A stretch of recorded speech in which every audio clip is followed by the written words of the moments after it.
کہ میری رائے صحیح ہے, میرے دوست کہیں گے نہیں میری رائے صحیح ہے. تو ہم کو ایک اکھاڑے میں تو ہے ہی نہیں.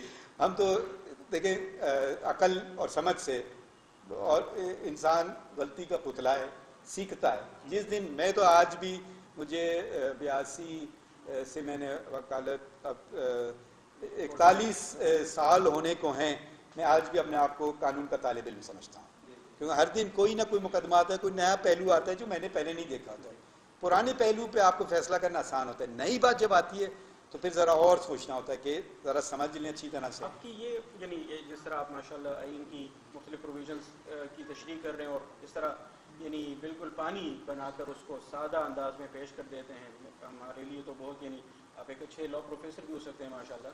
لیکن ذہن میں یہ سوال آتا ہے کہ یہ جو آئینی مقدمات اہم نوعیت کے ہیں, ان میں آپ بینچ میں کیوں نہیں ہوتے؟ کہ آپ نے خود یعنی ان سے معذرت کی ہے کہ مجھے اس بینچ میں نہ شامل کریں, یا بعض اوقات یہ ہوتا ہے کسی کو کرمنل لا سے دلچسپی ہوتی ہے, کوئی ٹیکسیشن کا ماہر ہوتا ہے تو کہتا ہے ایسے مقدمات لائے جائیں؟ میں صرف یہ آپ کا سوال کا جواب تو نہیں دوں گا, میں کچھ اور بات کہہ دیتا ہوں. جب سے میں جج بنا ہوں سپریم کورٹ میں, جی سر. میں نے کبھی گزارش نہیں کی کہ مجھے ان قسم کے مقدمات میں بٹھایا جائے یا ان قسم کے مقدمات میں نہ بٹھایا جائے. یہ کبھی نہیں گزارش کی کہ جی ان جج صاحب کے ساتھ میں بیٹھنا پسند فرماتا ہوں یا ان کے ساتھ بیٹھنا میں نہیں پسند فرماتا ہوں. یہ میں نے آج تک رجسٹرار کو نہیں کہا کہ یہ مقدمات, بھائی کچھ مقدمات ہیں جو آپ شاید آپ کی اتنی اس پہ وہ نہیں ہو, مہارت نہ ہو کہ بھئی میرے پاس نہ لگائیں. میں نے یہ کام نہیں کیے ہیں. اب بینچ یہ دوسرا جو ہے یہ سوال میں جواب نہیں دے سکتا ہوں, شاید کوئی اور دے سکے بہتر. جی ٹھیک. بلوچستان میں جب آپ چیف جسٹس تھے تو آپ بینچز کی تشکیل کیسے کرتے تھے؟ ججز کے سامنے کیسز کیسے فکس ہوتے تھے؟ بلوچستان میں جو کیسز فکس ہوتے تھے وہ میں نہیں کرتا تھا, وہ رجسٹرار کرتے تھے. اچھا ٹھیک ہے. میں رجسٹرار بیوروکریسی سے تھا؟ نہیں, رجسٹرار تھے ڈسٹرکٹ اینڈ سیشن جج, بدلتے جاتے تھے. تو میں یہ کرتا تھا کہ بینچز کی تشکیل میں نے کر دی کہ یہ بینچ آئینی مسئلے سنے گی, یہ فوجداری کے کیسز سنے گی, یہ اپیلیں سنے گی, یہ فیملی کیسز کرے گی. میں ان کو 1 ماہ 2 ماہ رکھتا تھا. جو نئے جو آتے تھے ججز ان کو میں کوشش کرتا تھا کہ سینئرز کے ساتھ بٹھاؤں شروع میں, ایک دم سنگل بینچز میں نہ بٹھاؤں. پھر 2-4 ماہ بعد ہم ان کو روٹیٹ کر دیتے تھے. 5 سال 1 ماہ میں chief justice of supreme court کا, chief justice of Balochistan high court کا ایک دن میں نے کاز لسٹ نہیں دیکھی.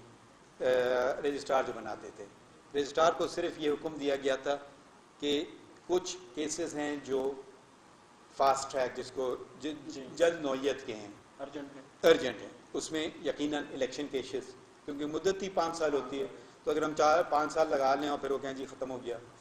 چھوٹے جس میں فوجداری کے جس میں کم سزائیں ملی ہوں تو وہ یعنی کہ وہ سزا ہی کاٹ چکا ہے تو پھر ہم کیس سنیں. فیملی کیسز کیونکہ قانون میں لکھا گیا ہے, نیب کے کیسز میں بھی قانون میں لکھا گیا ہے, تو وہ تو الگ الگ قطاروں میں کھڑے ہو جاتے تھے.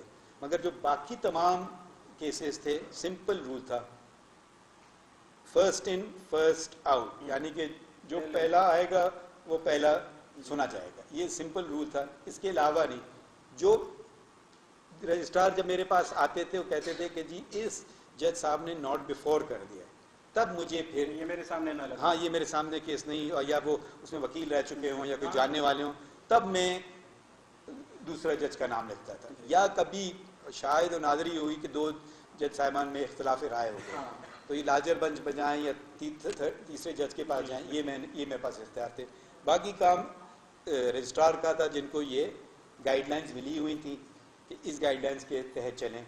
تو لوگ مجھ سے ہمارے دوست بھی کبھی کہتے تھے بڑا سال ہو گئے مقدمہ نہیں آئے, میں نے کہا اس کا نمبر آئے گا آ جائے گا بس. یہ ویسے اس طرح کیا جائے تو بہت سارا برڈن میرے خیال سے وہ سینٹرلائزیشن بھی زیادہ نہیں ہوتی, برڈن بھی اس طرح کم ہو جاتا ہے. اگر کوئی طریقہ ہو, ضابطہ ہو, اس پر چلتا جائے تو دیٹس گڈ.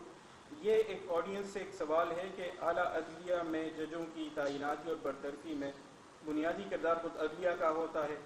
ججز کو اپوائنٹ کرتے ہیں جوڈیشل کمیشن میں, ججز ہی ان کو ریموو کرتے ہیں سپریم جوڈیشل کونسل کے ذریعے.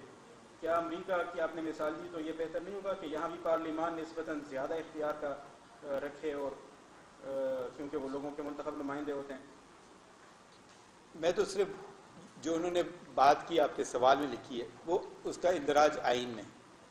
اگر کل آئین بدل گیا تو اس طریقے سے ہوگا. پہلے سسٹم یہ نہیں تھا. پہلے چیف جسٹس نام بھیجتے تھے, وہ 4 لوگ انوالو ہوتے تھے اس میں. چیف جسٹس صوبے کا, اگر صوبے کا چیف وہ ہے گورنر, پریزیڈنٹ, پرائم منسٹر اور چیف جسٹس پاکستان.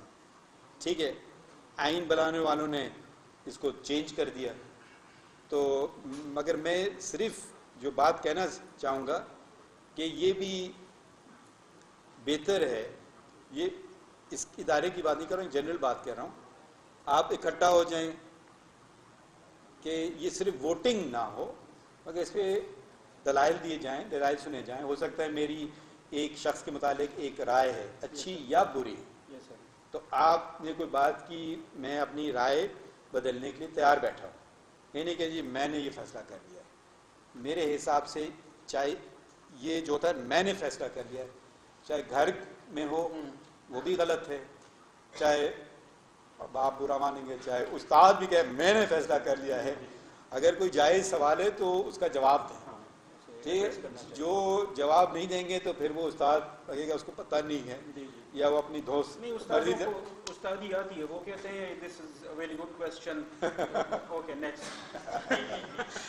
یہ اچھے والے استاد ہیں.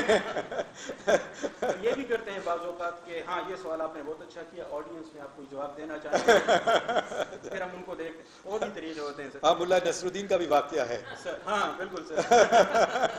جب ان کو کھڑا کر دیا گیا کہ جی بتائیے, تو وہ انہوں نے کہا کہ جی آپ سب, آپ کو پتہ ہے میں کیا بات کرنے والا ہوں. انہوں نے کہا جی ہاں. بیٹھ گئے. تو انہوں نے کہا مولانا نصر الدین آج نے ہمیں چکر دے گئے, تو وہ خطبے کے لیے بلائے. انہوں نے کہا آج ہم کہیں گے, آدھے کہیں گے نہیں, آج ہم کہیں گے نا. تو سب نے کہا آپ کو پتہ ہے میں کیا کہنے والا. کہا جی نہیں.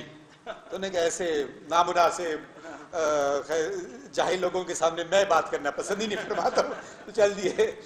تیسری دفعہ انہوں نے, لوگوں نے آپس میں مشورہ کیا کہ یہ ہمارے ہاتھ سے پھر نکل گیا, اب ایسا کریں آدھوں کو کہیں کہ پتہ ہے اور آدھے کہیں نہ پتہ ہے. تو یہ آیا. اچھا پھر ایسا کریں جن کو پتہ ہے وہ ان کو بتا دیں, جن کو نہ پتہ ہے. شکریہ.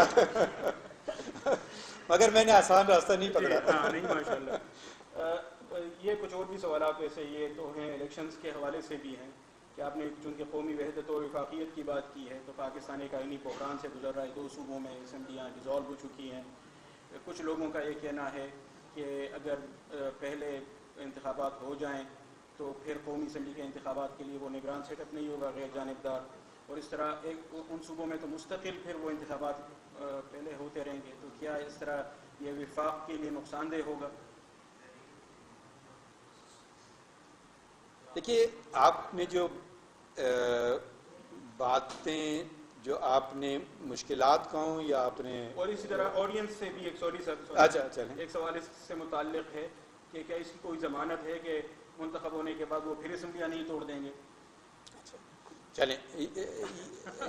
اب یہ جو بات آئی ہے سامنے, میرے خیال میں پاکستان کی تاریخ میں شاید پہلی دفعہ آئی ہے.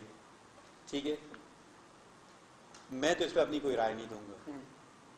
میں کیونکہ اس لیے نہیں کہ میں رائے دینے سے گھبراتا ہوں, مگر میں رائے بنانے سے پہلے ہر ایک کو سننا پسند فرماتا ہوں.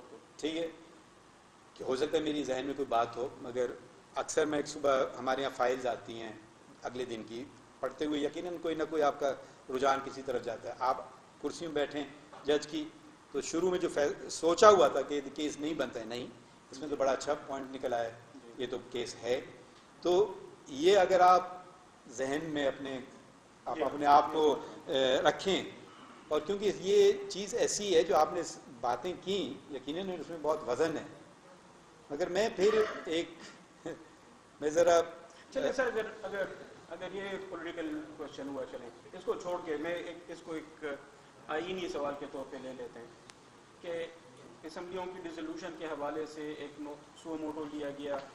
سو موٹو کے لیے بلکہ پہلے تو رکنی بینچ کی جانب سے کہا گیا, چلیں اس پر ایک الگ سے بھی سوال کر سکتے ہیں, لیکن 9 رکنی بینچ بنا, پھر 2 ججز نکل گئے, 7 رہ گئے, پھر 2 مزید نکل گئے, پھر پتہ نہیں 5 رہ گئے. ابھی تک یہ تنازع چل رہا ہے کہ یہ 4-3 کا مسئلہ تھا یا 3-2 کا مسئلہ تھا. تو آپ اس پرٹیکولر کانٹیکسٹ میں چلیں بات نہ کریں، لیکن یہ جو مسئلہ ہوتا ہے کہ ججز 3-2 کا مسئلہ ہے، 4-3 کا مسئلہ ہے، یعنی ججز تو ڈیسنٹ بھی کرتے ہیں، اختلافی رائے بھی رکھتے ہیں، اس کو کس طرح ریزولو کیا جاتا ہے؟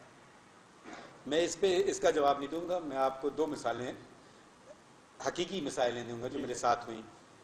ابھی جس فیصلے کا آپ نے ذکر کیا یس سر. وہ کہ 184 کے رولز نہ بنے تو ابھی تک آپ ان پہ فیصلہ نہ کریں، تو اس پہ 3 ممبر بینچ تھی، 2 ایک طرف تھے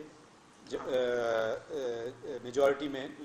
میں جی، ایک ہمارے بھائی کی رائے کچھ اور تھی، شاید وہی. ٹھیک ہے سر آنکھوں پر.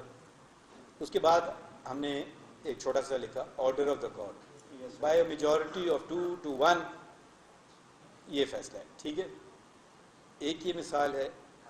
ایک مثال میں دیتا ہوں جو میں نے سب سے شاید اپنی جب میری ایلیویشن ہوئی تھی، اپوائنٹمنٹ ہوئی تھی سپریم کورٹ میں، تو ایک 17 پوری تشکیل دی گئی سپریم کورٹ. اس زمانے اس وقت سارے ججز کوئی خالی نہیں تھا، 17 ججز تھے. چیف جسٹس فوجی عدالتوں کا جو مسئلہ جی، فرسٹ امینڈمنٹ، وہ اس وقت کے چیف جسٹس تھے ناصر الملک صاحب. یہ 21ویں ترمیمی امینڈمنٹ ٹو دا کانسٹیٹیوشن تھا کہ سویلینز کو ملٹری کورٹس ٹرائی کر سکتی ہیں نہیں. تو اس میں آئین میں ترمیم لائی گئی تھی اور یہ چیلنج کی گئی تھی. یہ جو فیصلہ ہے بہت سارے ججز نے الگ الگ فیصلے لکھے، ان میں سے میں بھی ہوں. وہ تو بہت ہی ضخیم فیصلہ ہے. 800 صفحات پہ 800 صفحات پہ 800 صفحات پہ مختلف رائے ہیں. چیف جسٹس نے کہا کہ اس کو ہم دیکھ ہی نہیں سکتے. ٹھیک ہے، آئینی ترمیم ہے. ان کے ساتھ حمید الرحمان صاحب تھے، اقبال حمید الرحمان صاحب تھے، تو شاید وہ مائنورٹی آف 2 میں تھے. 8 نے کہا دیکھ سکتے ہیں. 8 کی میجورٹی نے کہا کہ دیکھ بھی سکتے ہیں اور یہ صحیح ہے. میں نے کہا کہ دیکھ سکتے ہیں مگر یہ صحیح نہیں ہے. 8 نے کہا کہ basic structure of the constitution دیکھا جائے. 5 نے، جس میں میں تھا، میں نے کہا نہیں، جو ایک چیز جو 47 سے چلی آ رہی ہے وہ قرارداد مقاصد ہے جو اب پریامبل ٹو دا کانسٹیٹیوشن یا آبجیکٹو ریزولوشن ہے، اس کو دیکھا جائے. تو اس میں بہت ساری مختلف رائے تھیں، مگر آخر میں ایک جملے میں ناصر الملک صاحب نے تمام چیزیں لکھ دی. بالکل آخری صفحے پر وہ میرے خیال میں 5 سطحوں پہ ہیں یا ایک جملہ ہے. جی بالکل. By majority of so and so to so and so یہ ہوا، by majority of so and so to so and so یہ ہوا، by majority so and so یہ ہوا. اب ایک صفحے پہ 17 نے دستخط کیے. میں سیکنڈ جونیئر موسٹ جج تھا اس وقت، تو ہم سب نے ایک صفحے پہ دستخط کیے. تو اس میں اگر آپ کو میں کو پڑھیں 800 پیجز، تو آپ نے یہ فیصلہ کیا ہے، آپ شاید ایک فیصلہ اٹھا لیں، تاکہ یہ فیصلہ ہے، کوئی دوسرے یہ اٹھا لیں یہ فیصلہ ہے، تیسرا کوئی اٹھا لیں، چوتھے صاحب سارے بھی پڑھ لیں اور پھر بھی شاید ان کے ذہن میں کلیئرٹی نہیں ہو، کنفیوژن ہو. تو وہ ایک صفحہ پہ بات آ گئی صاف ستھری.